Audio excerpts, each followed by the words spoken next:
Pues, pues es un placer presentar a Jorge Pompey.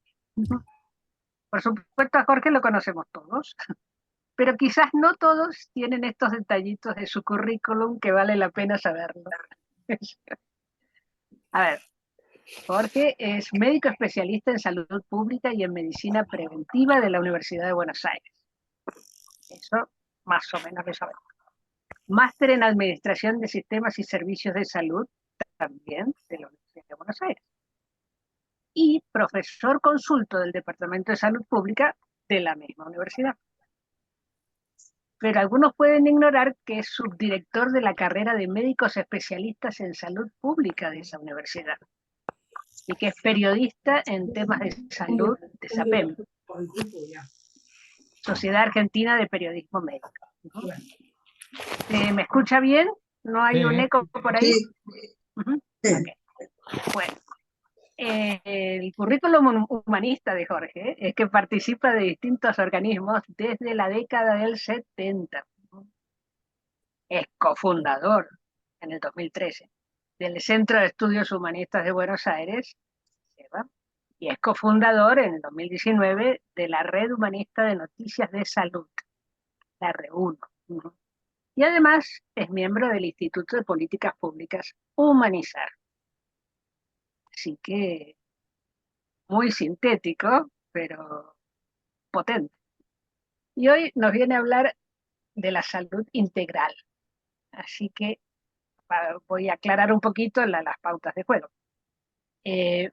Jorge nos da un panorama y después de ese panorama vienen las preguntas. Entonces, si alguien tiene en este momento alguna pregunta, pues en el chat y le escribe, cosa que se agradece porque así podemos organizar mejor las cosas. Y si no le dio tiempo a escribir en el chat o lo prefiere de otra forma, en la opción de reacciones puede levantar esa manito amarilla y ya sabemos que está esperando ser atendido porque tiene una pregunta interesante. Así que esas serían más o menos las reglas de juego. Las preguntas, muchos están en el ámbito de la salud, así que pueden tener varias. Y no hay, digamos, pautas para eso. Vamos, a medida que vaya hablando nos van surgiendo cosas. A la 1, a las 2 y a las 3, Jorge Pompey con nosotros. Bueno, para empezar, muchas gracias por la invitación y la verdad, como decía antes, contento de ver caras y de otras que no conozco, pero que sé que están por allí y que no es frecuente que nos veamos por cuestiones de distancia y demás, pandemia de por medio y todo aquello. Así que para empezar, para mí realmente es una alegría verlos y hacer estos intercambios de cosas que realmente me van pareciendo crecientemente importantes, porque está claro que hace décadas atrás estos temas de la salud no los veíamos con demasiado interés porque nos parecía que eso era algo que nunca iba a ser nuestra preocupación. Pero claro, con el tiempo ese que nos va hablando en el cuerpo también, nos vamos reconsiderando y decimos, bueno, caramba, por ahí no es tan descabellado empezar a pensar en la salud. No solamente la propia, obviamente, sino de aquellos que están a nuestro alrededor. Así que eso fue sucediendo y a partir del estudio, bueno, con nuestros trabajos en el método, con el método y demás, y en salud particularmente, bueno, empezamos a ver que partíamos de un problema que era que la concepción que nosotros tenemos respecto a la salud. Hay, por ejemplo, una visión tradicional que dice algo así como que la salud es silencio orgánico. Es decir, que uno está sano cuando no siente nada, por así decirlo. Una forma de verlo que en todo caso es experiencial, uno experimenta eso. Y cuando uno le pregunta ¿cómo estás? Y uno no tiene ningún dolor, no tiene ninguna cuestión que lo complique mayormente, dice, estoy bárbaro, estoy bien, no tengo nada. Bien. Y esa es una visión, si se quiere, cotidiana.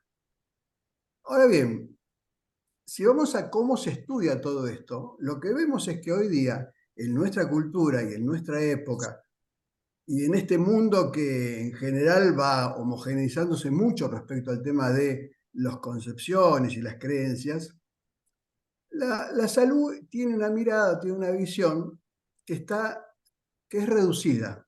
Reducida porque piensa fundamentalmente, como decía recién, en lo biológico, en lo que le pasa al cuerpo.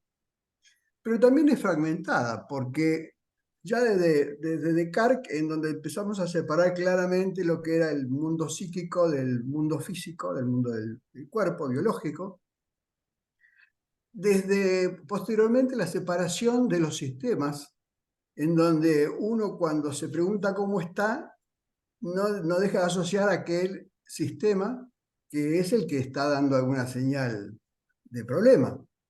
Y por eso entonces uno dice, bueno, tengo que ir al gastroenterólogo, al reumatólogo, al neumonólogo. Ya uno prácticamente no solamente que se pregunta cómo está, sino también lo asocia con un determinado tipo de especialidad, que es en donde va a requerir asistencia. Y además de fragmentar es estática, porque no pensamos necesariamente la salud en relación a cómo se va dando el proceso vital, sino en un momento determinado, algo así como que uno saca una foto y dice estoy bien, estoy mal, estoy enfermo o no tengo nada. Frente a esto, lo que nosotros planteamos será en todo caso una visión, para empezar, estructural.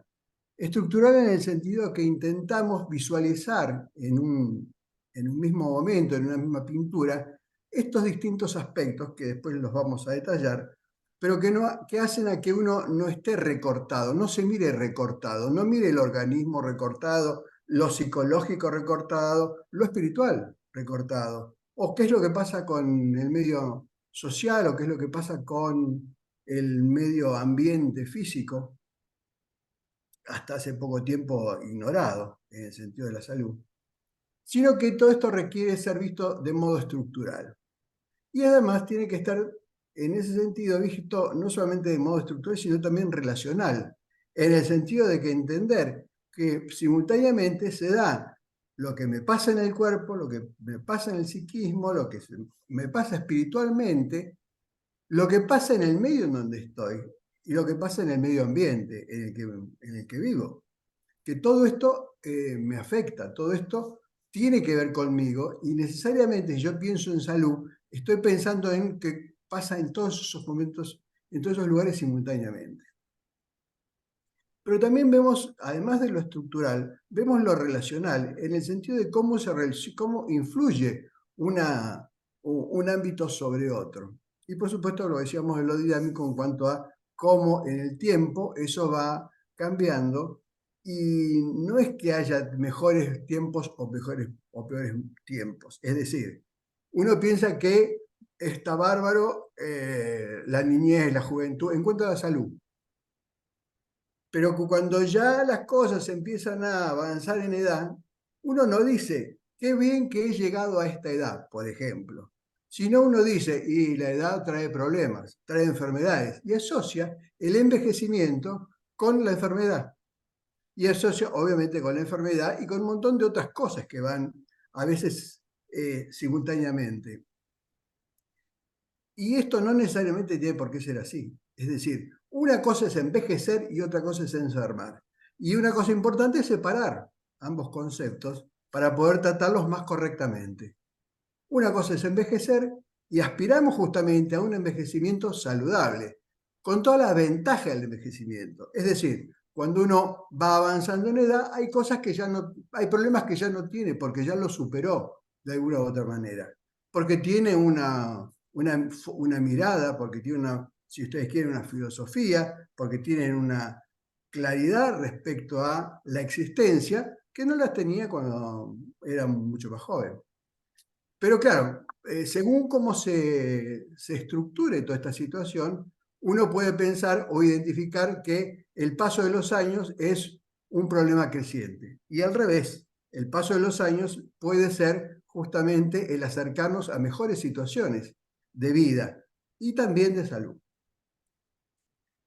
si vamos a evaluar, y no me quiero alargar mucho con esto, pero para entender de qué estamos hablando, con qué estamos tratando de decir. Cuando hablamos de que esto es integral, quiere decir que estamos viendo, por un lado, lo biológico, pero también, simultáneamente, lo psicológico y lo espiritual. Que lo biológico, psicológico y espiritual es lo que conforma a la persona, al ser humano. Pero que esto no es separable de lo que pasa en el medio en donde se desenvuelve, en donde se desarrolla, en donde crece. Y esto es el medio social, para empezar, los otros, desde el que tengo más cerca hasta los que pueden ser más lejos, y del medio ambiente físico, que decía, hoy día está cada vez más claro esto. Sucede que en 1948, después de la Segunda Guerra, cuando Naciones Unidas organiza, entre otras cosas, la Organización Mundial de la Salud, obviamente lo primero que tienen que decir, bueno, ¿cuál es nuestro tema?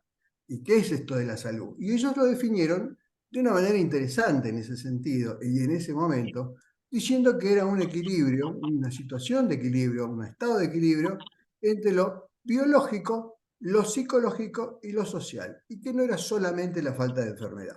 Perfecto. Eso es lo que se dijo. Pero si vamos un poquito más allá de eso, en ese momento no se habló del medio ambiente, porque no existía el calentamiento global, porque todavía no se había producido esta situación en donde la, la capacidad o la posibilidad de degradación del medio era tan clara como hoy día lo es. Y entonces hoy estamos entendiendo que aún el mismo cambio climático está fuertemente producido por la industria creciente, el hecho del desarrollo sin planificación o sin tener en cuenta los efectos negativos que pueden producir determinado tipo de tecnologías. En todo caso, volviendo al punto, nosotros vemos que ese ser humano que tiene un componente biológico, un componente psicológico, un componente espiritual, eh, se encuentra en un medio. Y ese medio también es importante, porque si ese medio se degrada, si ese medio se violenta en el caso de lo social, si ese medio se degrada en el caso de lo ambiental, obviamente todo eso va a repercutir, porque todo eso puede ser visto como una unidad. Y entonces lo que afecte una cosa va a afectar a todo lo demás. En el caso de lo biológico, esto nos lleva a pensar, ya desde el punto de vista de la salud, en que tenemos que considerar y tratar el tema de la nutrición como el tema fundamental. Hoy día la nutrición también está siendo muy bombardeada, si se quiere, por lo que es la industria del fast food, las comidas rápidas, que tienen que ver, claro, que tienen que ver con las concentraciones urbanas sobre todo y tienen que ver con un estilo de vida, que es un estilo de vida rápido. No solamente la comida es rápida, es todo rápido, todo se busca de modo rápido y eso también afecta, para empezar, afecta la nutrición, porque lo que se considera o lo que se utiliza como alimento son cosas que realmente producen mucho perjuicio en el estado de salud. Por supuesto que además de la nutrición, que a veces debe ser apoyada por una suplementación de aquellas cosas que no vienen de los alimentos o no en la cantidad suficiente, digo por ejemplo las vitaminas, que a veces son necesarias, algunos elementos como el magnesio, como el colágeno, bueno, hay muchas cosas que además de la alimentación deberían suplementarse. Pero eso es un aspecto. Otro aspecto es que además de eso necesitamos estar adecuadamente hidratados. Sin una adecuada hidratación, sin una adecuada nutrición, y la salud se va a resentir. Y por supuesto la respiración, que es en realidad la que lleva el combustible para que se produzca en las células ese proceso tan interesante que es el que genera energía. Porque sin energía después es muy probable, muy difícil todo. Y parece que para que se produzca esa energía necesitamos los adecuados nutrientes, la adecuada hidratación y la adecuada respiración que produce o que lleva el oxígeno a las células donde se produce una cosa muy simpática y muy pequeñita que son las mitocondrias, ese proceso de producción de energía. Y la energía no tenemos por qué orientar, la energía va sola y sabe qué es lo que tiene que hacer, cómo esa energía permite recuperar, reparar las funciones que puedan tener alguna dificultad, y en última instancia la vida misma. Una cosa que para mí es interesante es ver como indicador de salud, es las imágenes a futuro. Si uno tiene imágenes a futuro, si esas imágenes tienen brillo y esas imágenes tienden mover el cuerpo, ahí hay una salud, salud creciente, en la medida que eso se va manteniendo. Porque fíjense que cuando no hay salud o cuando hay dificultades con la salud, lo que empieza es a, por ejemplo, producirse desgano, a producirse ganas de, con el tiempo y el envejecimiento en este otro sentido, hay dificultades para moverse, o ya no hay ganas de moverse, no hay imagen a futuro, dice, bueno, yo ya hice todo lo que tenía que hacer, todas esas cosas que se dicen y que tienen que ver con que uno no tiene esas imágenes a futuro que están orientándonos para ir más allá, para tener una vida plena, que esa es un poco la idea. Y además de la nutrición, la hidratación, la respiración, necesariamente hablamos que eso también se manifiesta en movimiento. Es necesario, es importante para la salud, el hecho de mantener las articulaciones, los músculos, los huesos, en dinámica, en funcionamiento, como todo, en todo caso. Y de hecho esto tiene mucho que ver con la energía que decíamos antes. Cuando uno ve un chiquito, un niño, y ve cómo se mueve, uno dice, bueno, portate bien, le dice uno. Él se está portando bien, porque eso es lo que él tiene que hacer. Él tiene que moverse, porque tiene que disipar un poco el exceso de energía que por ahí tiene para su situación vital. Y por otro lado tenemos que con el tiempo uno va tendiendo a moverse menos, tiene más dificultades si se quiere, o se acostumbra a dificultades y entonces se mueve menos. Entonces eso manifiesta la energía que uno tiene. Cuando es pequeñito uno tiene más energía que necesita y cuando es mayorcito por ahí uno tiene menos energía la que le gustaría tener. Pero todo esto hace justamente a la salud. Por eso decimos que es una mirada más amplia. Y por cierto, el descanso. El descanso es necesario justamente para poder permitirle al cuerpo resetearse diariamente y poder reiniciar, por así decirlo, cuando comienza el día, las funciones y los planes de acción que uno pueda tener. Nutrición, hidratación, respiración, movimiento, descanso, son elementos sustantivos y fundamentales. Pero eso es para el aspecto biológico. Después tenemos un aspecto psicológico, decíamos. El aspecto psicológico tiene que ver con qué relaciones entablo conmigo mismo y con el medio social, sobre todo que tengo en el que me muevo. Si ahí hay problemas, eso también va a repercutir, también va a repercutir en la biología. Por eso decíamos esto de esta mirada fragmentada que tenemos de las personas y también de la salud. No son cosas separadas. Por supuesto que uno puede, para su estudio, para operar, puede separarlas, pero no puede pensar que todas esas cosas están realmente separadas, sino que tienen una fuerte relación unas con otras. Y también, por supuesto, está lo espiritual, que vamos a hablar de lo espiritual. Pero en todo caso está claro que la relación que uno tiene con respecto a la existencia y con respecto a la finitud va a operar fuertemente en cómo se siente, sobre todo en la medida que el tiempo va pasando y uno va acercándose, va teniendo más cerca el hecho o la imagen de lo que es la finitud de la existencia. Y eso también es una cosa fundamental a ser tratada porque esas cosas afectan, positiva o negativamente según cómo estén planteadas. Y por supuesto también en lo social aparece el tema de la relación con los otros. Los otros son, para empezar, el que tengo más cerca. Será la pareja, será un hijo, será...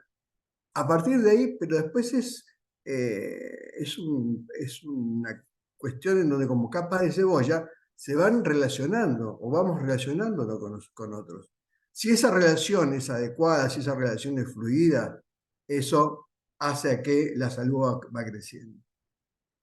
Y no solamente esto, sino también con lo ambiental. Y lo ambiental empieza por el domicilio. No solamente es importante desde el punto de vista social, el hecho de que cada uno tenga un lugar en donde poder establecerse y además eh, defenderse de las situaciones de agresión del medio, sino que también eso después eso va creciendo, y así como decíamos con lo personal y los otros, esto también es lo inmediato, pero también es el barrio donde estoy, la ciudad en donde estoy, el país en donde estoy, que obviamente ya nos lleva a otro territorio que es el territorio de lo público, pero que va en esta misma dirección. Difícilmente yo tengo una situación de lo público complicada, está difícil pensar que eso va a ser o que yo puedo ser independiente de eso.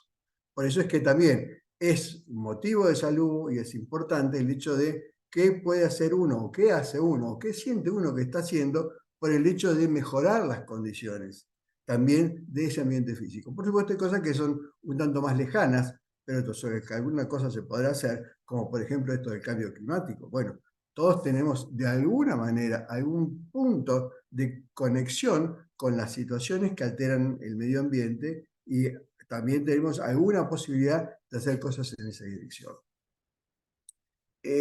Ahora bien, pero esto es una cuestión, como decíamos antes, estructural. Esa es la estructura de situación. Si yo quiero pensar en la salud, puedo pensar en todas estas cosas estructuralmente. Pero a su vez tenemos que pensarlas como proceso, en donde no es que yo estoy sano o yo estoy enfermo. En realidad hay un continuo de la salud a la enfermedad, pasando por las situaciones de riesgo. Entonces, uno no está completamente sano normalmente, ni está completamente enfermo. Pues si estuviera completamente enfermo se moriría. Y si estuviera completamente sano, estaría en una situación muy particular que es difícil de apreciar. Por eso, cuanto más vamos estudiando y conociendo, bueno, vamos entendiendo que hay pequeñas cuestiones que pueden no estar bien. Ahora bien, uno puede decir, bueno, si yo me siento bien, estoy bien. Eso en parte está fantástico, pero también es cierto que cuando, por ejemplo, hacemos controles de salud, ¿m? Y descubrimos que hay cosas que no me daban registro y sin embargo estaban. Hoy día las enfermedades más prevalentes en la población, llámese los trastornos metabólicos o los trastornos de la presión arterial, en principio no dan mayor señal y sin embargo están. Si uno los descubre, si uno las conoce, uno seguramente podrá operar cuando eso ya es menor para que no lleguen a mayores. Bueno, en fin, esto es un primer pantallazo que quería plantear para entender qué queremos decir cuando hablamos de una salud integral. Una salud integral quiere decir que es algo que atiende a todo eso. Y que no solamente atiende a todo eso en lo individual, sino también atiende en lo social. Y lo social necesariamente va a pasar por lo político. Y de hecho tenemos también que cambiar nuestra concepción respecto a cuál es la legislación que necesitamos. Piensen que, por ejemplo, el grueso de la actividad o el grueso de, de la legislación que apunta a dónde vamos a poner los recursos desde el punto de vista de la salud, está planteada en la asistencia médica, en la asistencia en que sean los hospitales, y en realidad ese es el último punto. Cuando nosotros llegamos al hospital, quiere decir que ya todas las barreras anteriores que podrían haber trabajado, que podrían haber operado, evitando que yo pueda enfermar, esas no estuvieron, o esas fueron franqueadas. Y eso es lo que a nosotros nos interesa, pensar en términos de salud, poner el punto de vista o el foco de atención en la salud y entender que lo que necesitamos es pensar y deshacer actividades que lleguen a mejorar la salud. La salud es mejorable, no es que si yo tengo salud no tengo nada que hacer. Si yo tengo salud, es decir, tengo equilibrio, tengo posibilidades de mejorar ese equilibrio, tengo posibilidades de hacerlo más sólido. Y de eso se trata el tema o el planteo que hacemos de salud integral. Bueno, Angélica, brevemente, si lo hace un poco Wow. más. Interesante el tema, pero surgen demasiados interrogantes al ampliar la cosa tanto. Por ejemplo, a mí se me ocurre, por cierto, no hay preguntas todavía en el chat, ahora que intercambiemos van a empezar a aparecer. Pero a mí se me ocurre una bastante. ¿Qué se puede hacer en materia legislativa, por ejemplo, para mejorar la salud? Bueno, justamente, en esto hay una cosa que es la salud individual, que tiene que ver mucho con lo que estamos diciendo, y la salud colectiva, la salud de la sociedad, en donde justamente afectan mucho las políticas de salud. Y las políticas de salud hoy día van orientadas a lo que la gente también cree respecto a la salud.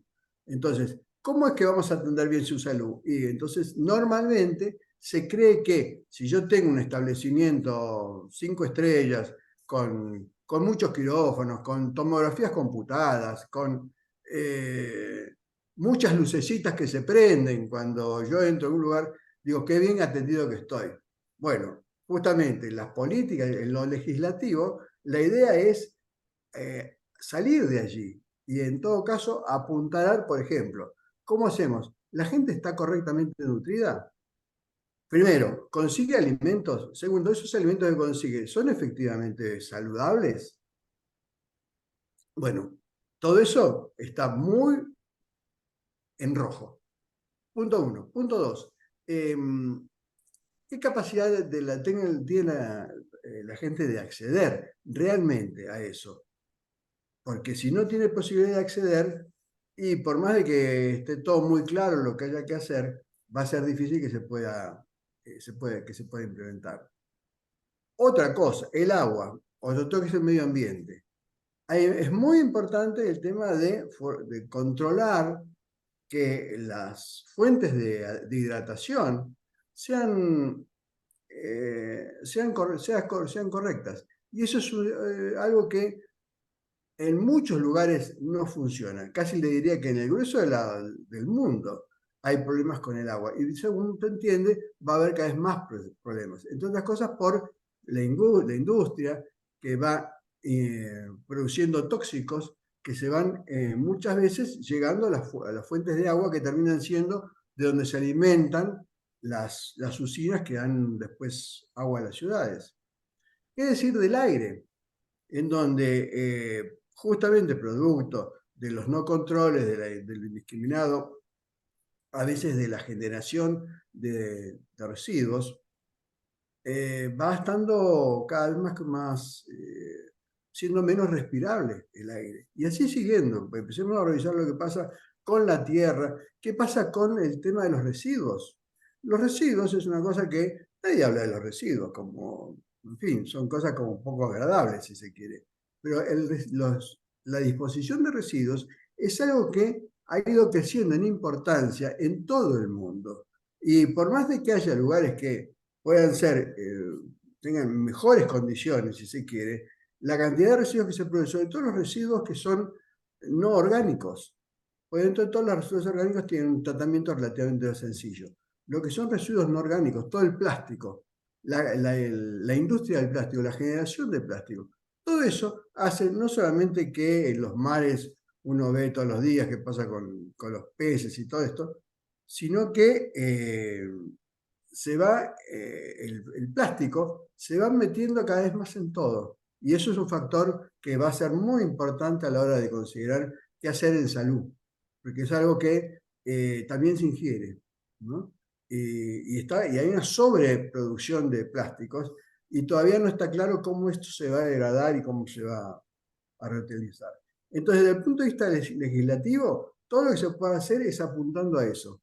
¿Cómo hacemos que la población, cómo hacemos que la gente pueda tener mejores condiciones per se? Porque si resulta que yo digo, no, pero la alimentación no hay problema porque cocino en casa, por ejemplo. Sí, pero ¿con qué cocina en casa?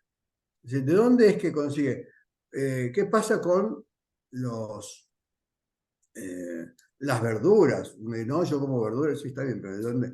¿Con qué han sido mantenidas esas verduras? ¿Cómo se han producido? El proceso, eso sin contar el hecho de que cada vez más la alimentación tiene más procesamiento. Y el procesamiento necesariamente está implicando la introducción de material sintético, de material que facilita la conservación, pero no así el aporte en salud. sin contar también, por supuesto, todo lo que tiene que ver con el packaging, ¿no? Hoy día parece que es más importante el envase que el contenido. Y ese envase, ese que después decíamos, también aumenta exponencialmente la cantidad de residuos que se producen en una comunidad y que no tiene forma fácil de ser asimilado. Bueno, eso para empezar, Angélica, el tema de legislación. Bueno, no tienen que ser preguntas concretas, pero puede haber comentarios de todo esto que has hablado. Ajá, Juan Carlos. Necesito una aclaración sobre la cuestión de las imágenes a futuro. ¿Lanzar imágenes a futuro es síntoma de tener buena salud o lanzar este tipo de imágenes hace No, que se tenga buena salud? bueno, ambas cosas, pero en realidad lo que me refiero es que cuando un modo de pensar en términos de cómo está alguien desde el punto de vista de su salud, es justamente ver o hablar o pensar en si tiene imágenes a futuro que lo entusiasman y que lo llevan a hacer cosas. Porque obviamente uno dirá, bueno, pero puede haber gente que se dedica a meditar y entonces todo lo único que le importa es eso. Bueno, ok, está muy bien también seguramente, pero a lo que estamos hablando es que el brillo de las imágenes o las imágenes, eso implica tener energía, a eso me refería.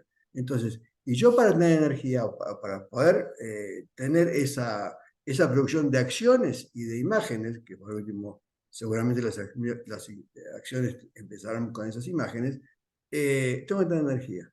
Y para tener energía, para sentir energía, lo que necesito tener es ese equilibrio, si se quiere, en el conjunto de las cosas que tienen que ver con la vida. A eso me refería.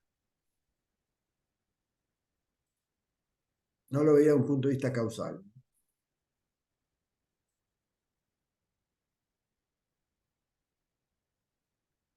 ¿Un otro comentario?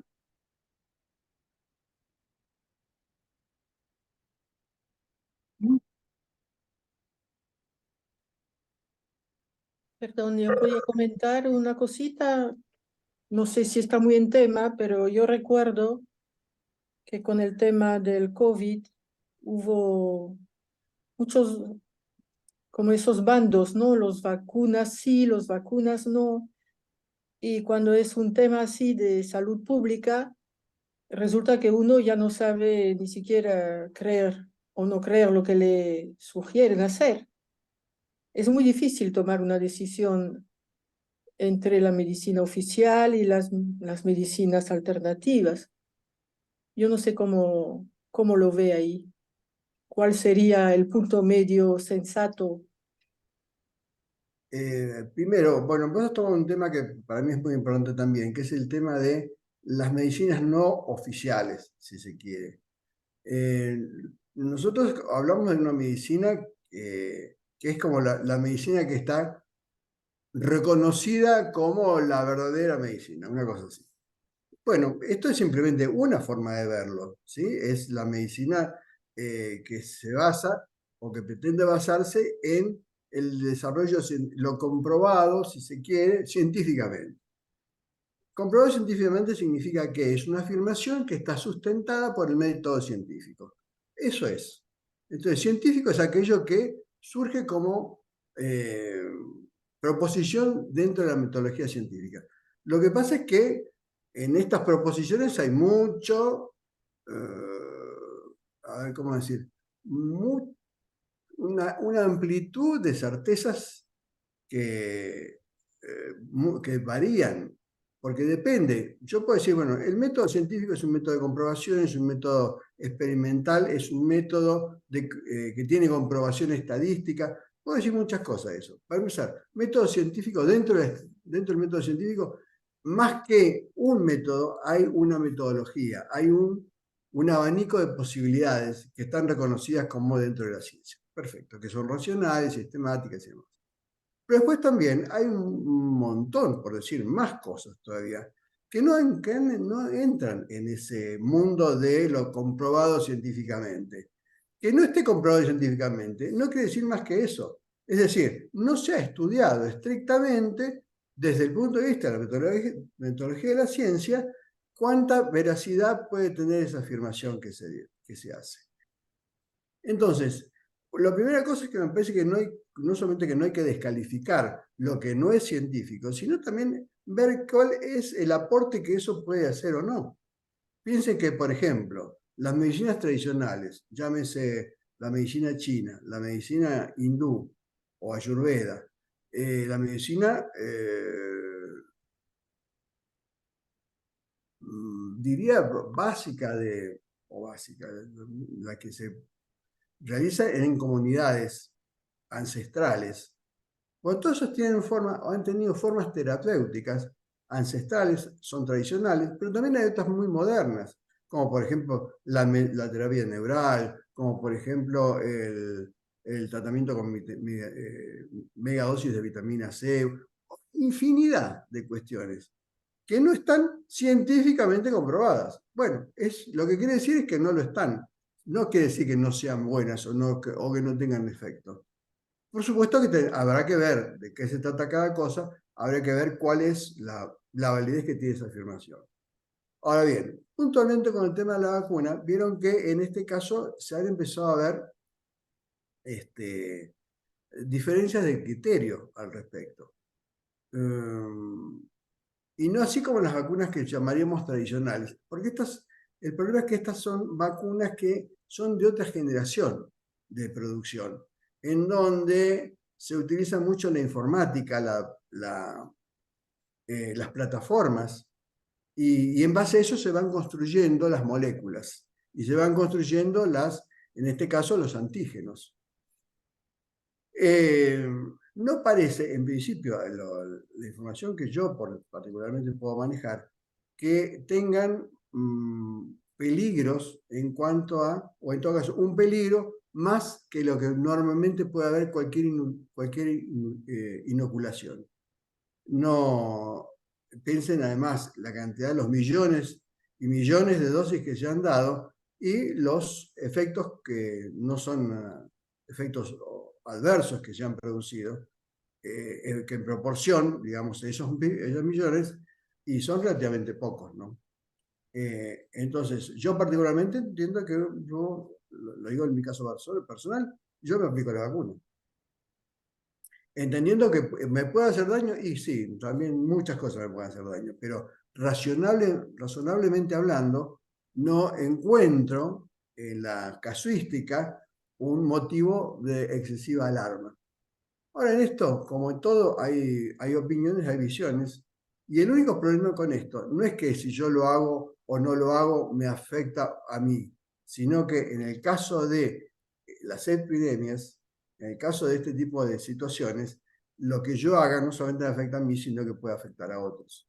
Y esa por ahí es la gran cuestión, ¿no? Si no, simplemente sería una cuestión de decir, bueno, yo lo hago o no lo hago, como absolutamente cualquier intervención que se me pueda proponer desde el punto de vista farmacológico, quirúrgico o el que fuera.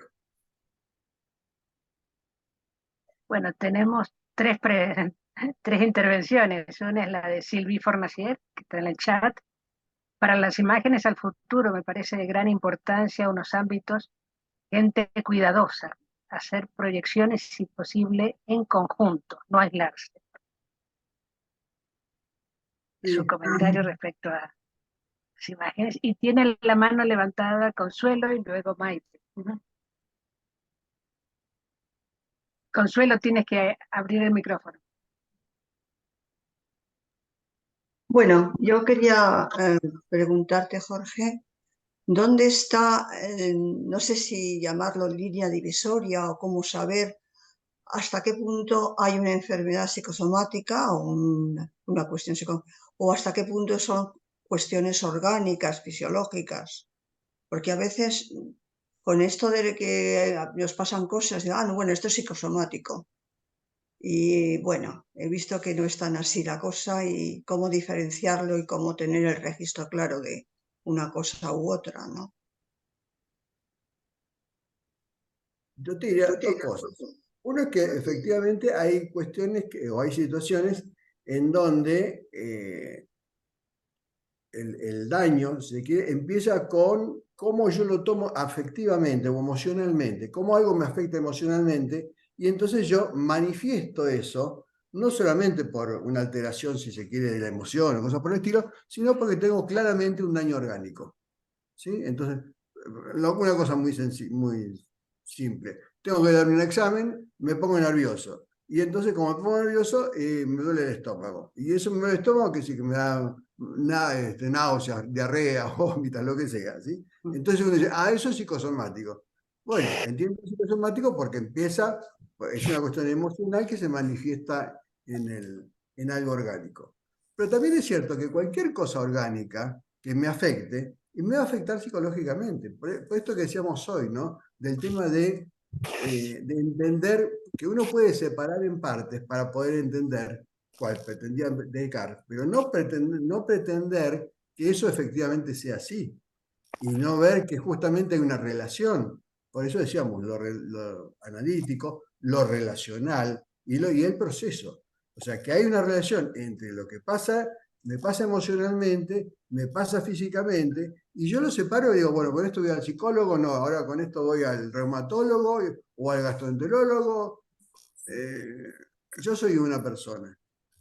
Y como tal respondo en las distintas posibilidades que puede tener, y además hay, digamos, aspectos que son más fuertes que otros. Entonces siempre alguno dice, bueno, yo tengo esta especie, una suerte de debilidad. ¿Por qué? Porque cada vez que tengo un problema, va por ahí. Sí, pues perfecto, puede ser. Seguramente eso me estará mostrando algo. Y en todo caso, por eso decimos siempre que la enfermedad no es el problema.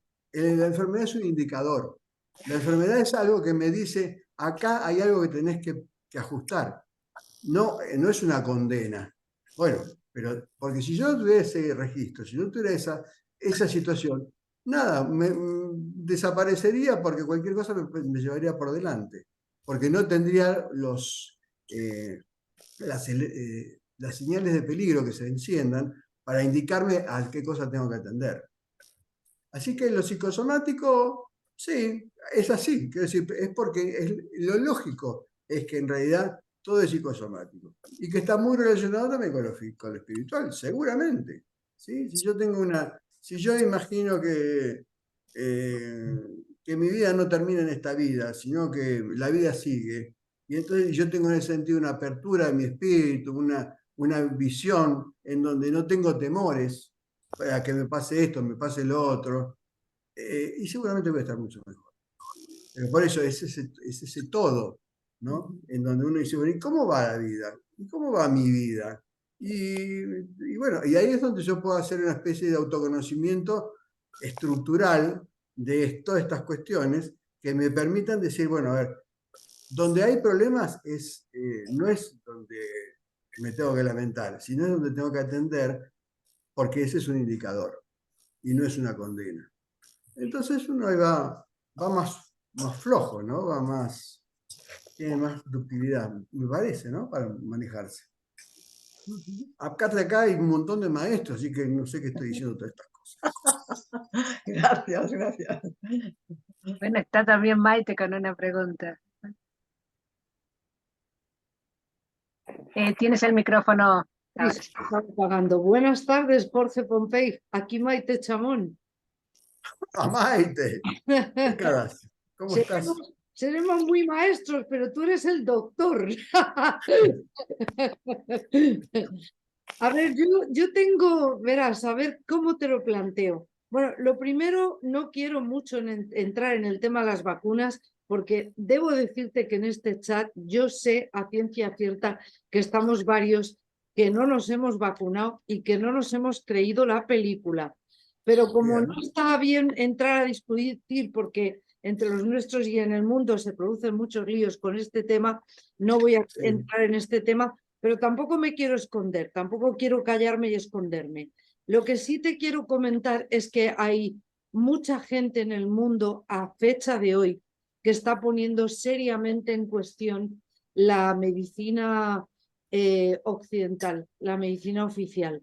Entonces, yo te quería preguntar, verás, no sé por qué, a qué viene esa expresión, quiero decir, todos tendremos derecho a pensar, ¿no? Bueno, entonces, había hace muy poquitos días cayó en mis manos un vídeo que se titulaba, era de un doctor, y se titulaba Los medicamentos nos enferman. Y un poco lo que este doctor decía más o menos es que hoy en día las farmacéuticas estaban produciendo una cantidad de medicamentos brutales y que realmente no curaban enfermedades. Es decir, paliaban los efectos,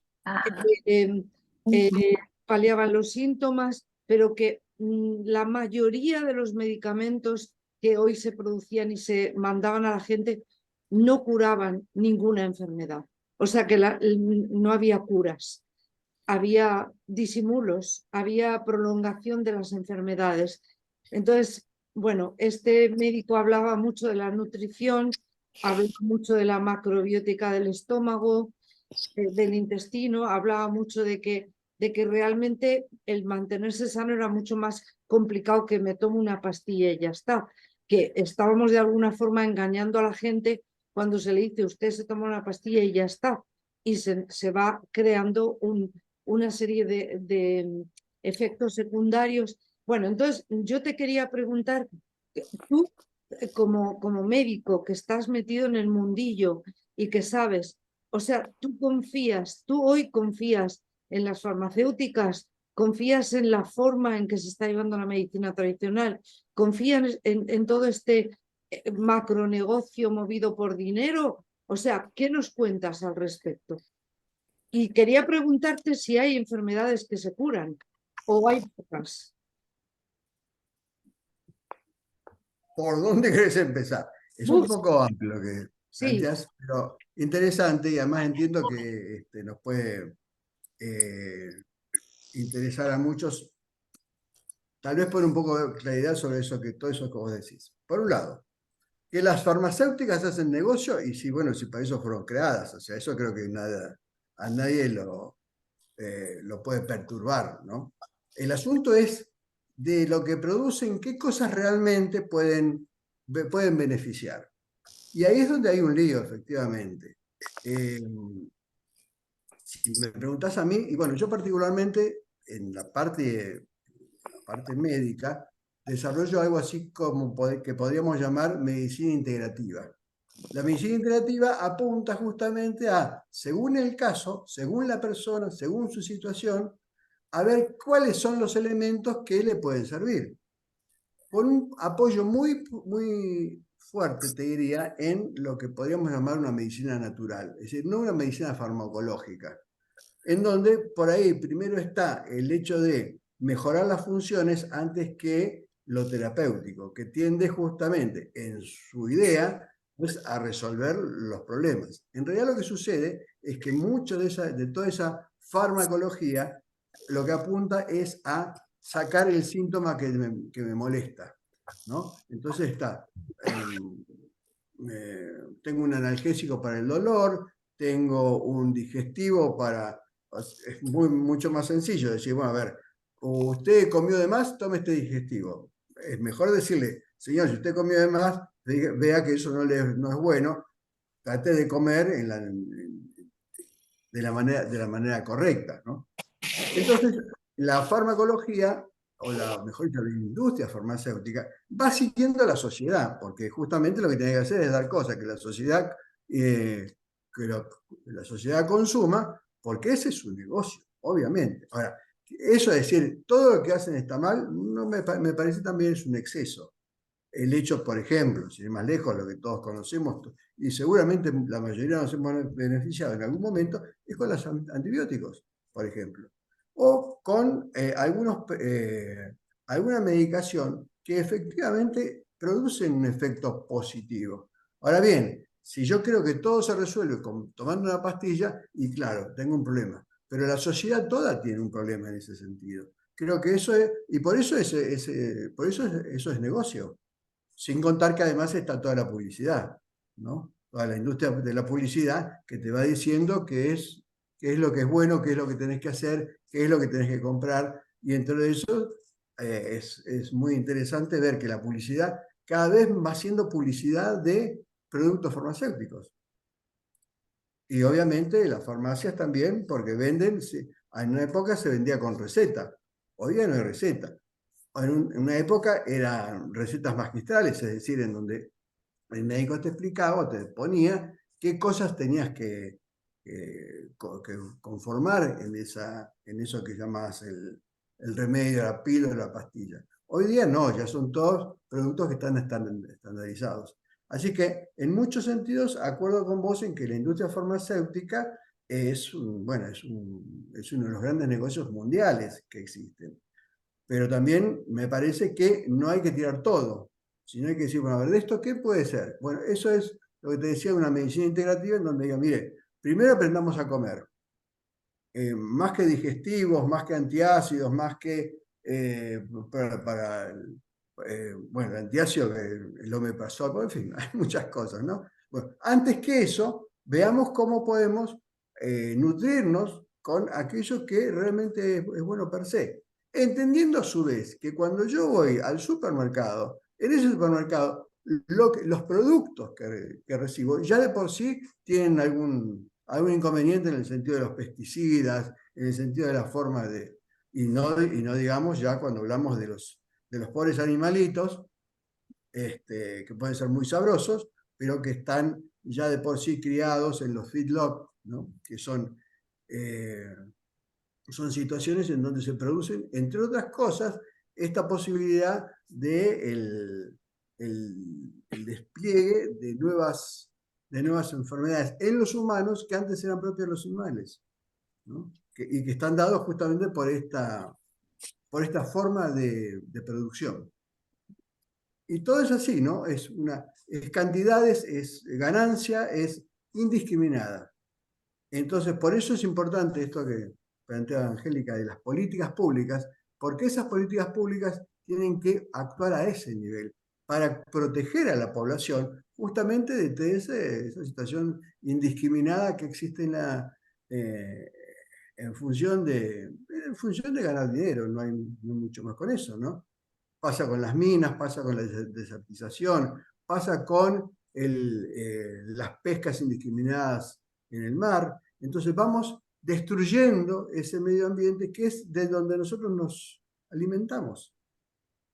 Bueno, en fin, pero no te quiero complicar con esto, pero entiendo tu preocupación, entiendo la preocupación de muchos, porque obviamente también es la mía, y por eso me interesó estudiarlos, todos esos temas, ¿no? Y tratar de decir, bueno, separemos, no tiremos todo, ni tampoco consumamos todo, sino que veamos, tomémonos el trabajo de separar aquello que realmente es bueno de aquello que no lo es.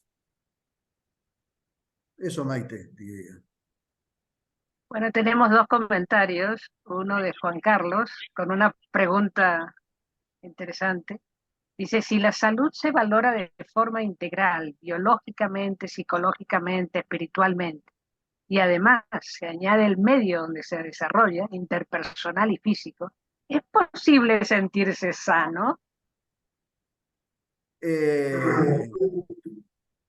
Difícil pregunta, pero yo creo que sí, empezando por la base, ¿no? Si vos te sentís en lo que hace el individuo, o sea, si vos te sentís biológicamente bien, independientemente de la edad, psicológicamente te sentís bien, y si vos espiritualmente tenés claridad respecto a tu existencia y hacia dónde vas, entenderás que la dificultad que hay en el medio es un terreno donde uno tiene que trabajar. Es un terreno donde dice, bueno, a ver, ¿cómo puedo hacer yo para mejorar la situación social? Porque si la situación social, si hay una violencia creciente, obviamente esto me afecta. Yo no puedo ir por la calle y ver que hay, por lo menos acá, gente que duerme en la calle que no me pase nada. Eso me afecta. Lo mismo que obviamente me afecta si los residuos crecientes, el calentamiento global, el tema del clima, obviamente todo eso me afecta, pero si yo estoy bien, en principio yo estoy bien, desde allí voy a poder operar, me parece, con sentido, ¿no? Y decir, bueno, a ver, ¿qué podemos hacer porque la violencia está creciente que hay en la sociedad pare o se reoriente? ¿Qué podemos hacer para que con el medio ambiente tengamos otro cuidado. Bueno, en fin, creo que es mucho lo que se puede hacer, pero en principio hay que pensar cómo uno se encuentra para poder dar esas luchas o esas batallas, aunque no es mucho esto de hablar de batallas. Bueno, son situaciones que con las que uno tiene que enfrentarse, ¿no? También tenemos un comentario de Mamen. También pasa que no hay información desde un punto de vista estructural y las fuentes a veces se contradicen. Totalmente, bueno, justamente si eso fuera así no estaríamos hablando. Claro, nos hemos puesto en esa situación y bueno, a ver, desde nuestros organismos, desde lo que nosotros hemos aprendido en el movimiento, bueno, desde eso, ¿cómo visualizamos? Y como siempre, tenemos una mirada crítica no por descalificante, crítica por el hecho de decir, bueno, no es lo que parece, sino vayamos más allá, en ese sentido crítica. Y en función de eso decir, bueno, a ver, esto no está bien, esto sí está bien, no tenemos todo, esto no está bien, ¿y qué podemos hacer nosotros? ¿Qué podemos hacer nosotros por las personas y qué podemos hacer nosotros por la comunidad?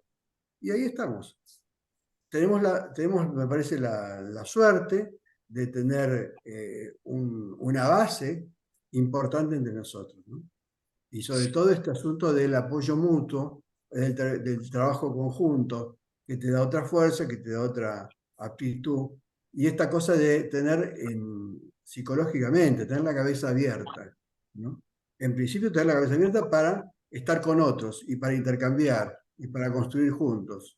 Eso me parece fantástico. Bueno, Luis tiene un comentario muy, muy interesante. El estar sano se tiende a eliminar las enfermedades y conseguir ser inmortales.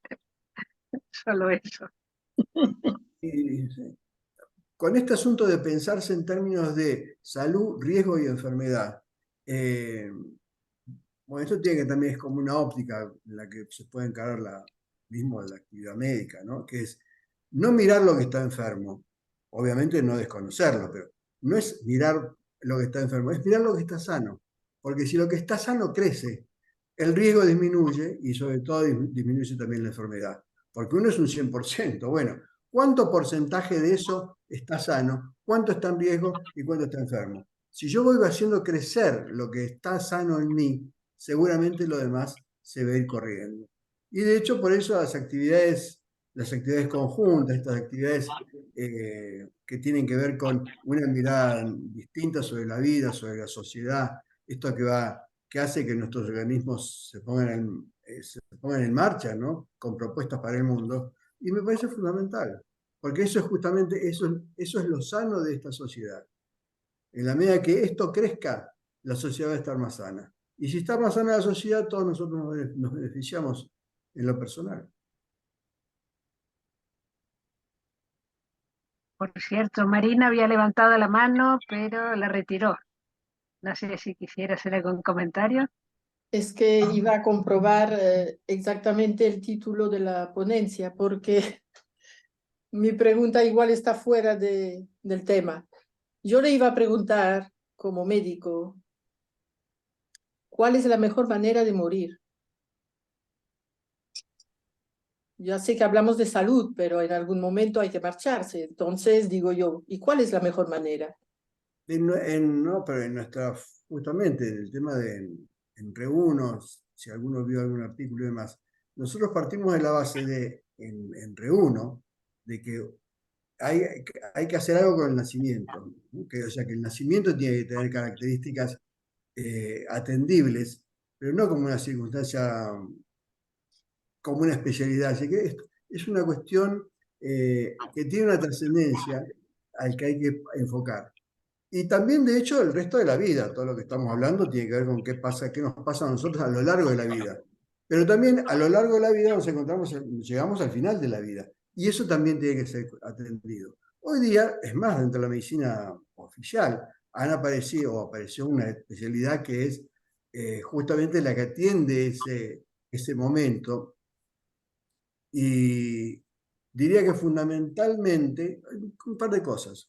Una es que no buscamos alargar innecesariamente la etapa vital. Es decir, a veces nos encontramos que en la medicina, en su afán de mantener la vida, de luchar contra la muerte, en realidad como lo plantean, terminan generando situaciones crueles, porque para salvarle la vida a alguien lo terminan sometiendo a un sufrimiento innecesario cuando saben que realmente, que de todas maneras el deceso de esa persona, la muerte física de esa persona, se da inmediatamente y necesariamente. Eso por un lado. Y por otro lado, que en ese sentido, la medicina, una vez que dice, bueno, yo no voy a, esto no lo puedo curar, ¿qué puedo hacer? Puedo acompañar para evitar que este tramo haya sufrimiento que puede ser evitado, haya dolor que puede ser evitado. Eso me parece fundamental. Porque también es cierto que clásicamente, una vez que se decía, no tenemos más posibilidades de hacer nada con esta persona, se la dejaba. Y no, justamente, así como es importante el comienzo y el desarrollo, también es importante el final. Y creo que en ese sentido se puede hacer mucho, por ejemplo, con el tema de la adecuada gestión de los analgésicos, por ejemplo, que correctamente bien administrados, le dan a la persona una tranquilidad para que se pueda dedicar a pensar, a reflexionar, a meditar en ese momento, que es justamente el momento adecuado como para decir, bueno, si voy a cerrar mi vida, ¿qué es lo que me queda pendiente? Bueno, todo eso que ya nosotros más que sabemos, y cómo entonces puede tener condiciones físicas. Porque si a vos estás con dolor y tenés una molestia importante, y está difícil que puedas realmente dedicarte a pensar en lo que sabes que es lo que tenés que pensar. Así que bueno, sí, yo creo que la medicina puede hacer cosas, pero en ese sentido, ¿no? Sí, perdón, la diferencia entre analgésico y la sedación profunda, porque normalmente se seda a la gente, ¿no? En fin de vida. Y yo recuerdo una amiga budista que no quería sedar a su madre porque pues, para ella tenía que marcharse con la conciencia, ¿cómo se dice?, alerta o lúcida. Y a mí me parecía muy cruel no sedar a esa persona que estaba sufriendo. Bueno, son anécdotas, pero son temas que yo creo que no están muy resueltos, ¿no? Claro, pero y eso es una cuestión hasta de tecnología, te diría, ¿no? Porque eso tiene que ver con el asunto de si se está haciendo respirada, por ejemplo, artificialmente, si no, bueno, en fin, es realmente una cuestión como muy de cada caso, pero lo que sí me parece importante es el hecho de decir, bueno, si yo no puedo hacer nada para que esta vida continúe, por lo menos lo que puedo pensar es cómo hago para que esto que queda le dé las mejores condiciones para hacer una reconciliación profunda, para marcharse en paz, ¿no? Que eso es, yo creo que lo que uno quisiera para uno.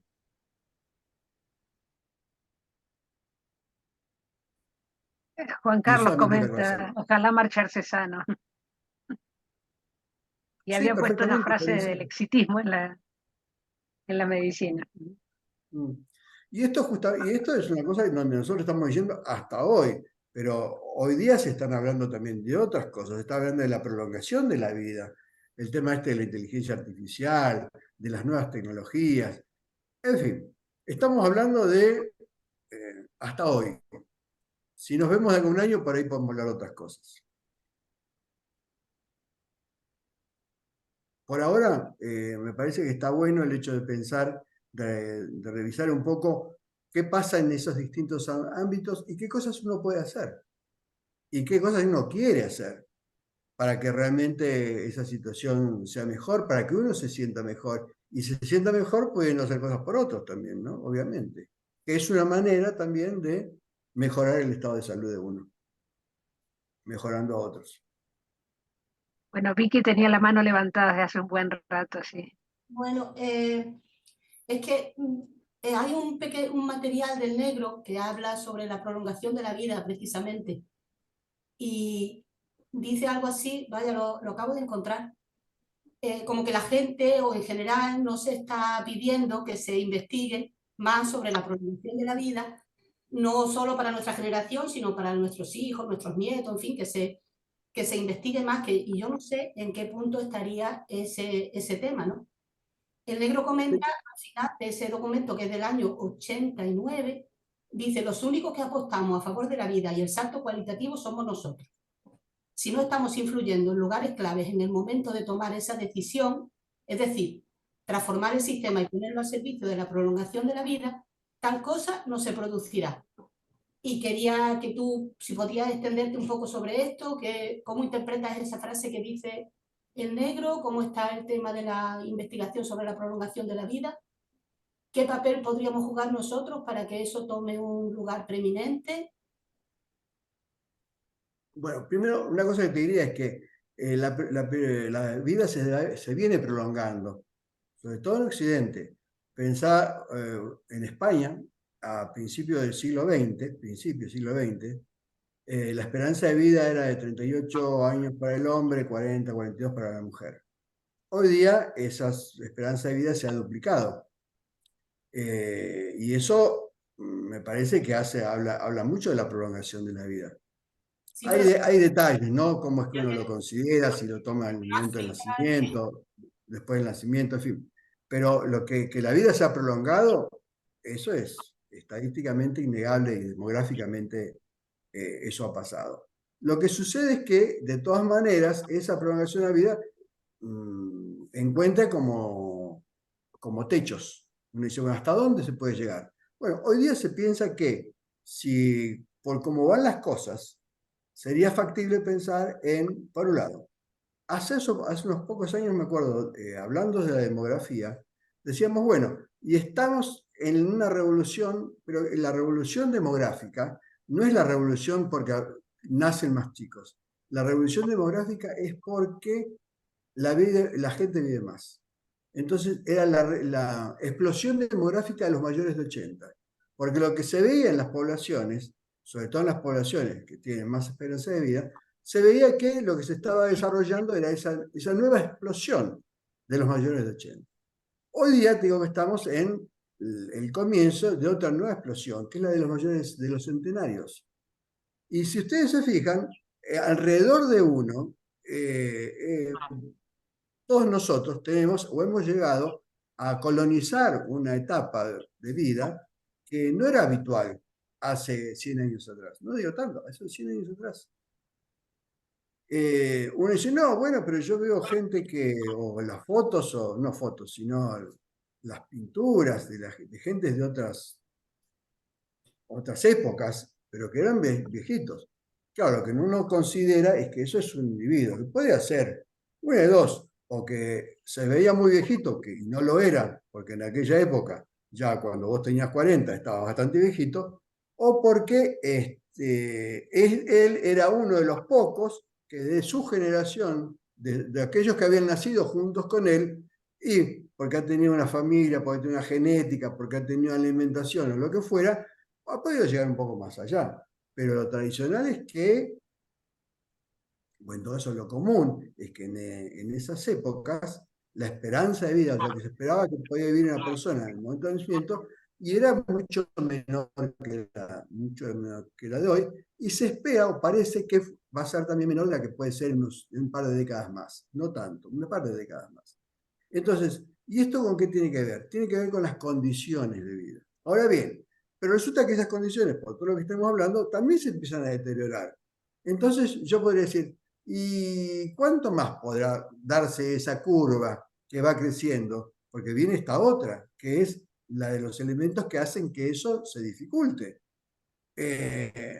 Por poner un caso concreto, la esperanza de vida de la mujer.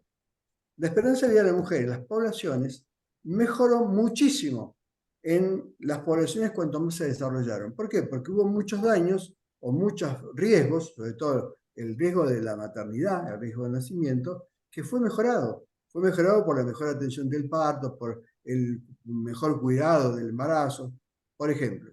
Sí, está bien, pero si ahora esa misma persona,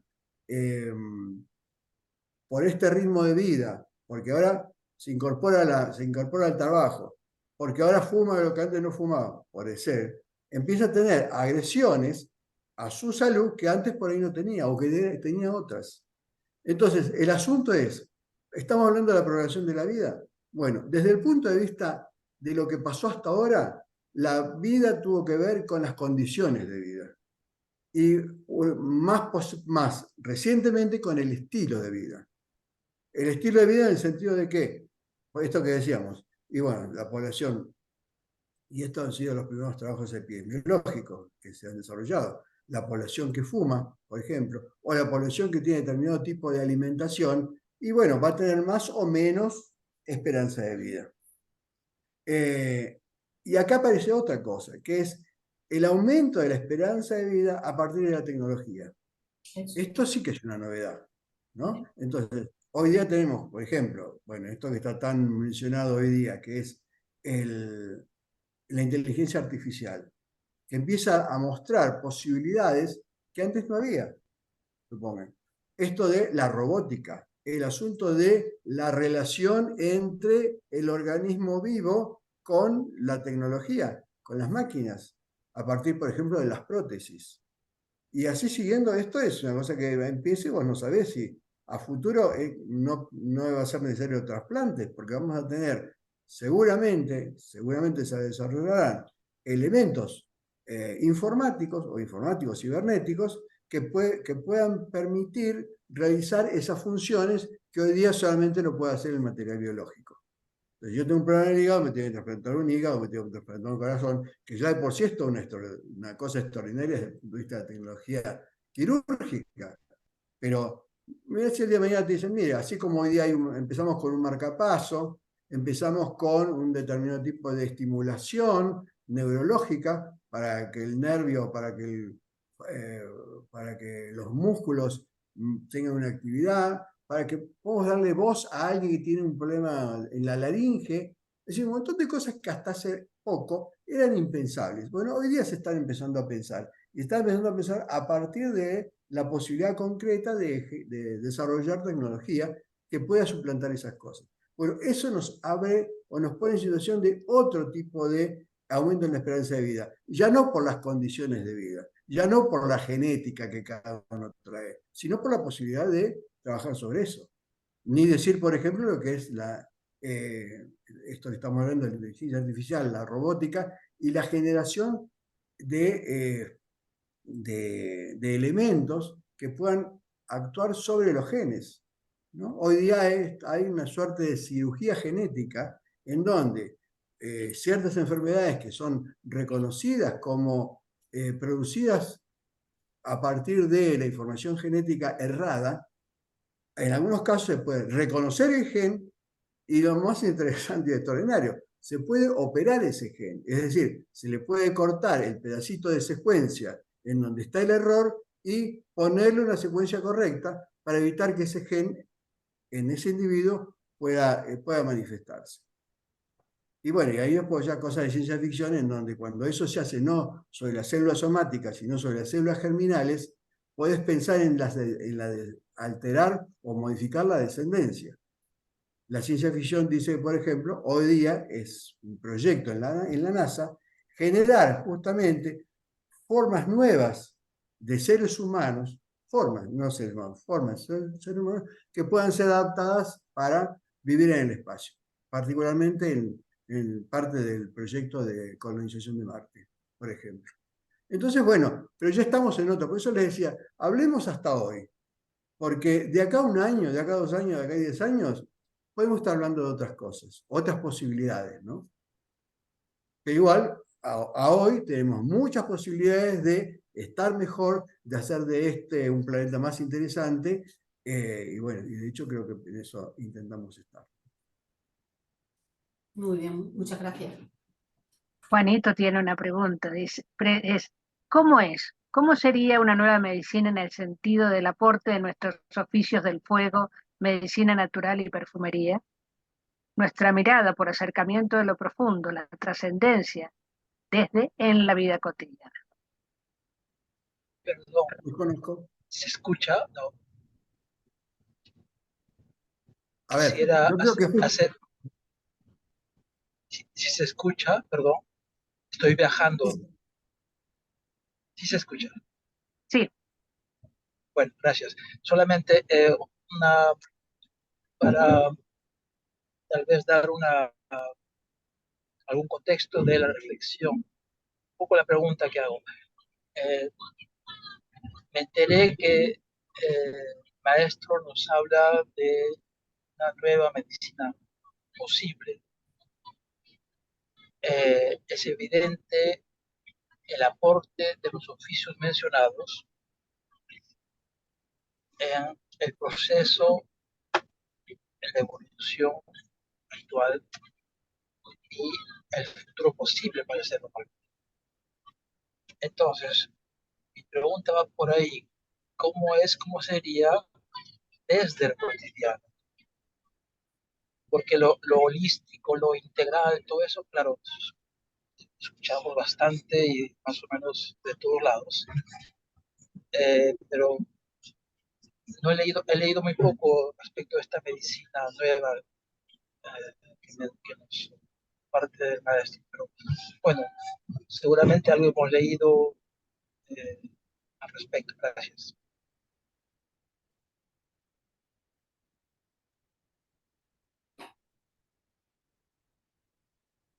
No, no entendí bien. Angélica, vos.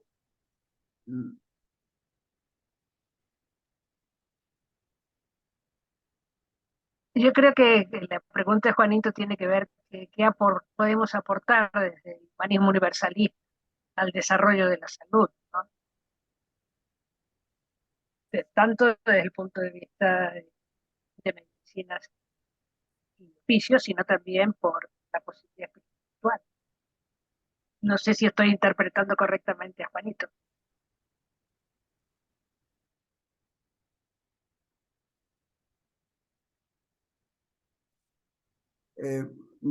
Sí, no sé, pero en todo caso yo creo que, a ver, una cuestión es como la mirada, ¿no? De lo que hemos hablado hoy básicamente es eso.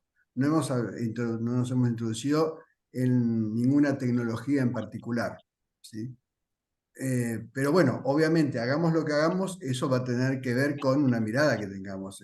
Eso es lo que nos va a decir, nos va a orientar en avanzar en una dirección u otra. Seguramente los que van estudiando cosas como, por ejemplo, la perfumería, como contabas, podrían hacer muy buenos aportes al respecto. Pero me parece que lo interesante es esto de lo integrativo, en el sentido de ver que hay distintas maneras. Es tan complejo nuestra existencia, ¿sí? Tenemos tantas maneras de manifestarnos y tantas maneras también de recibir del medio, que el asunto dependerá qué es lo que nosotros podemos avanzar o qué podemos hacer concretamente en lo técnico. La perfumería podría ser una cosa, la medicina natural podría ser otra. La medicina natural, de hecho, parte de la experiencia humana en el territorio de, por ejemplo, la fitoterapia, por ejemplo, pero no es lo único. Entonces, me parece que está abierto justamente. Y hoy día hay una apertura a la posibilidad de escuchar otras cosas. Entre otras cosas, justamente por todo lo que circula por Internet. Cosas como, hasta hace un tiempo, por ahí hablar de medicina china, a mucha gente no le decía nada. O de Ayurveda, por ejemplo, ¿no? Y sin embargo, bueno, hoy día son cosas que son más conocidas porque han tenido una difusión importante. Y en ese sentido, bueno, todo lo que podamos nosotros hacer para poder aportar o para poder difundir otras miradas, y obviamente me parece que ha sido bueno, ¿no?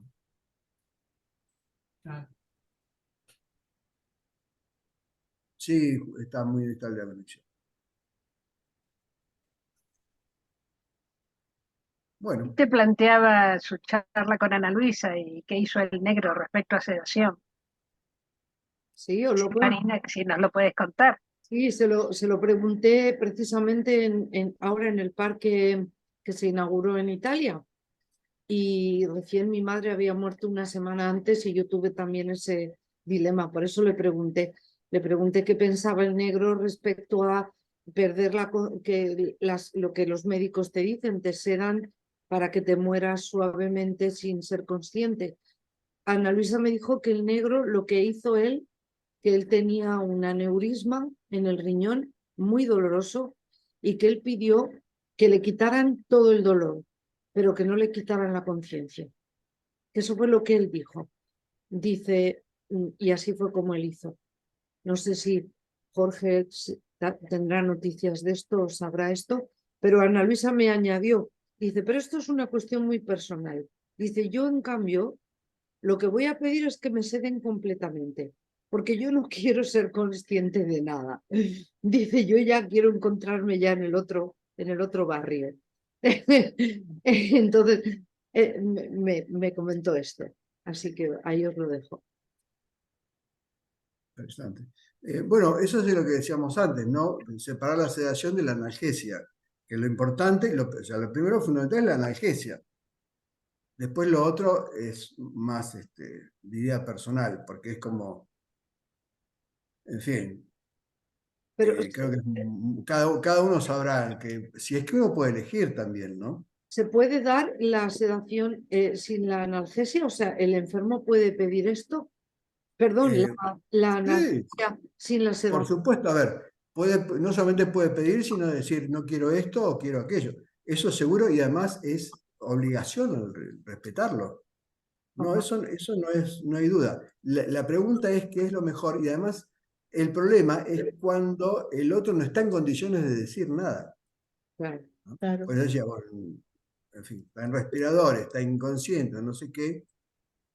Eso. Y lo que se eh, está tendiendo a hacer ahora mucho aquí, por lo menos en España, Jorge, es a la gente, a los familiares les dicen, le vamos a sedar y le dejamos ya que por su propio medio se vaya cuando quiera irse, pero le vamos a sedar ya hoy a ver qué les parece, se lo recomendamos y lo están haciendo así y hay mucha gente que está muriendo así en 24 horas sedada con cosas que a lo mejor en otro momento no lo hacían. Ahora, Por ejemplo, hemorragia. sedación no es eutanasia, ¿eh? Estamos claros con eso. O sea, Claro. estamos hablando de sedación, ¿qué quiere decir? Y bueno, que veamos bajo los niveles de funcionamiento eh, pero no yo no altero el ritmo del proceso que se está dando, sino simplemente es como cuando, bueno, por ahí una persona está muy nerviosa y tienen que hacerle una intervención, ¿no? Cualquiera, mínima, entonces se le da una sedación, se le da una analgesia, se le da una sedación, pero no afecta, no tiene por qué eso afectar el proceso que va llevando, ¿no? Y con respecto a lo negro, bueno, eh, está claro ese asunto de poder evitar el dolor. Lo que pasa es que tal vez tampoco es tan fácil, ¿no? Hacer analgesia, no hacer sedación y bueno, que eso se pueda manejar clínicamente. Por último, creo que sí, lo que es importante es evitar el sufrimiento evitable, ¿no? Por causas externas. Cosa de que alguien que obviamente uno quiere y que necesita dar una respuesta frente a eso, eh, hay que dar la oportunidad de que uno pueda estar ocupado de lo que uno tiene que ocuparse y no de cómo hace para soportar un dolor. Claro. Eso me parece importante. Y Sí, es factible. eso era lo que parece que decía Ana Luisa que el negro había elegido. Y Sí. parece que lo había hecho consciente, según me dijo ella. Y Pero además cada uno tiene formas diferentes de integrar esas experiencias, ¿no? sí. Sin ir más lejos. Hay distintas formas de experimentar el dolor. De intensidades, además hay gente que tiene más resistencia, gente que tiene menos resistencia. Bueno, eso. Pero a lo que apuntamos es a eso. En función de cómo vemos nosotros las cosas, ¿no? De la importancia que uno tiene tener esa libertad mental como para poder decir, bueno, me voy a dedicar a pensar, a reconciliar o lo que fuera en este momento tan importante y no estar pensando en cómo me duele esto, ¿no? Claro. ¿Es factible? Sí, lo que yo te decía de la sedación es más donde a mí me choca un poco es en temas, por ejemplo, cuando hay una hemorragia cerebral o algo así, que la persona está un tiempo en coma con a lo mejor respiración asistida o cosas así. Y entonces, que no es que la seden solamente, sino que también dicen, le vamos a quitar la respiración, la vamos a dejar que por sí misma se apañe como pueda. O sea, es ahí Claro. donde digo, eso sí parece un poco una eutanasia, ¿eh? O sea, no sé, a mí me choca porque mi madre tuvo un ictus con 57 años y estuvo 9 días en coma. Y también a nosotros nos dijeron, uy, lo mejor que puede pasar es que se muera, ¿eh? Porque si no se muere se va a quedar vegetal. Y yo recuerdo que yo me empeñé en que no se muriera y bueno, pues mira, duró hasta los 93 años y ha sido una persona, se quedó súper mal del ictus, súper mal, pero se recuperó poquito a poquito con mucho trabajo. Tuvo que aprender a leer, a escribir, a hablar, a recordar, a moverse. Tuvo que hacer toda una rehabilitación muy larga, pero después es una persona que, siendo discapacitada, ha sido útil y ha sido bueno que siguiera viviendo, por lo menos para lo que estábamos aquí con ella. Entonces, Obviamente, si la pero última la desenchufamos ya, porque mira, ya fíjate que se va a quedar como un vegetal, pues nos habíamos perdido la posibilidad de tener a mi madre con nosotros. yo no quiero que tengan cosas tan técnicas, pero a ver, si alguien está con respiración, con un respirador, ¿sí? Cuando vos quitas el respirador, la persona sigue respirando. O sea, puede seguir respirando por las suyas. El asunto es cuando se considera que esa persona clínicamente está muerta, y entonces no tiene sentido respirar a alguien que no tiene vida. Que todo eso, y eso mucho tiene que ver con el tema de los trasplantes hoy día y demás, pero no, no es pensable separar o quitar un respirador de alguien que está todavía con posibilidades, ¿no? Okay. Por eso, y eso no es el encarnizamiento terapéutico, que es eso de, aunque no hay ninguna posibilidad, aunque no responde, darle y darle. La verdad que esto nos pasaba, por ejemplo, en terapia intensiva con, bueno, gente que mayor, que que sabíamos que no tenía ninguna posibilidad, que ha hecho varios infartos y, bueno, o un paro cardíaco. Frente a un nuevo paro, intentar reanimar otra vez, cuando ya no había mayores posibilidades y lo único que hacías era lastimarlo, ¿no? Precisamente eso pregunta Isaac desde Ámsterdam. Buenas noches, mi pregunta es, ¿qué significa a no ser reanimado en caso de un accidente? ¿Qué significa? No ser, ha puesto una A, pero entiendo que es no ser reanimado en caso de accidente. No. A ver, son cosas como muy técnicas, pero la muerte, desde el punto de vista médico, la muerte es que pare la respiración, que pare la circulación y que pare la actividad cerebral. Si para la actividad cerebral, y esto es porque se produce un daño en el tronco encefálico, no hay vuelta atrás. Cuando una gente dice, no, murió, estuvo muerto y después volvió, en realidad no estuvo muerto. Puede ser que no haya respirado, que haya tenido un paro cardíaco, pero no estaba muerto. Porque cuando está muerto es cuando tenés un daño en el tronco encefálico irreversible. Y eso es fundamental y se desarrolló mucho justamente para ver cuándo era posible que alguien fuera donante de un trasplante. Entonces no se puede hacer un trasplante de alguien vivo, sacarle a alguien vivo un elemento. Con lo cual se estudió mucho todo el tema y entonces, para poder ser dador para un trasplante, tenés que estar muerto. Y para estar muerto tenés que tener todos estos síntomas que te digo y ya hacen pruebas y demás. Ahora, si en un accidente alguien queda inconsciente o no respira o lo que sea, por supuesto que hay que intentar la reanimación. porque además si es un accidente puede ser algo que si se reanima, sigue. Y si no se reanima, no va a seguir. Entonces, por supuesto, decir la reanimación es algo que se intenta habitualmente. Pero disculpen, bueno, no quería meterme tanto en cuestiones técnicas. Bueno, caramba. Bueno, esta ha sido una de las entrevistas más largas que hemos tenido, ¿eh? Una pregunta detrás de otra. Y podríamos seguir haciendo preguntas, pero ya estamos un poco tarde. Sí, Ah, podríamos. claro. El tema da. No, Bueno, yo pero quiero muy bueno, agradecer, ¿no? Jorge, Ujú. antes que nada, que ha sido súper interesante, que una visión mucho más amplia y realmente estamos muy agradecidos y vamos a tratar de impulsar esa visión en todo lo que hacemos. Si alguien más quiere hacer un comentario final. Pues agradecerle a Jorge mucho, ¿no? Que haya venido aquí a esta. Ya.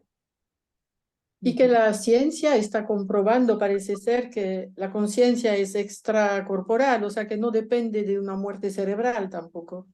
Ya. Eso muchos médicos lo están diciendo, por lo menos en YouTube, que es donde lo veo yo.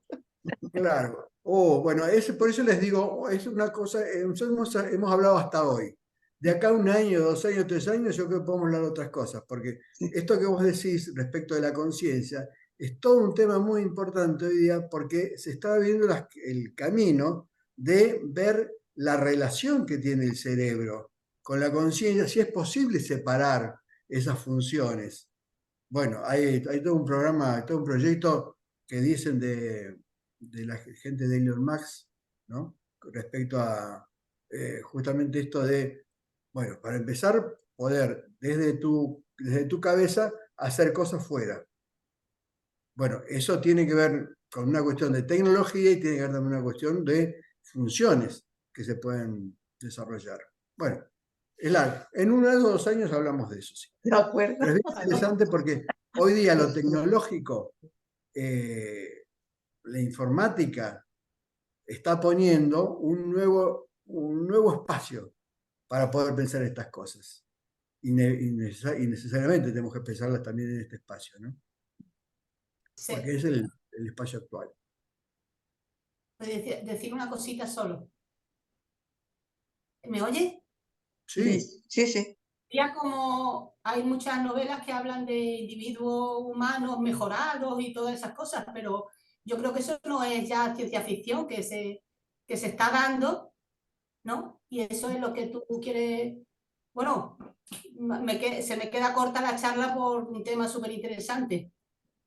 Pero bueno, pues muchas gracias. Y efectivamente, bueno, por ahí todo esto que no es de ahora, no es ya de hoy, pero viene hace poco, es el tema de lo que es el planteo del transhumanismo.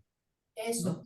Bueno, pero y eso tiene distintas vertientes también, como cómo pensar ese transhumanismo, que es que desaparece el humano y aparece otra especie, es lo que hablan los especistas, ¿no? O es que se puede ir desarrollando las funciones habituales del humano, y de hecho va sucediendo. Claro. Va sucediendo a través de prótesis de distinto tipo, va sucediendo de cosas que no solamente son físicas, sino que hay cosas muy interesantes que son celulares. Y esto, como decía hoy día se puede hacer cirugía de un gen, de un cromosoma.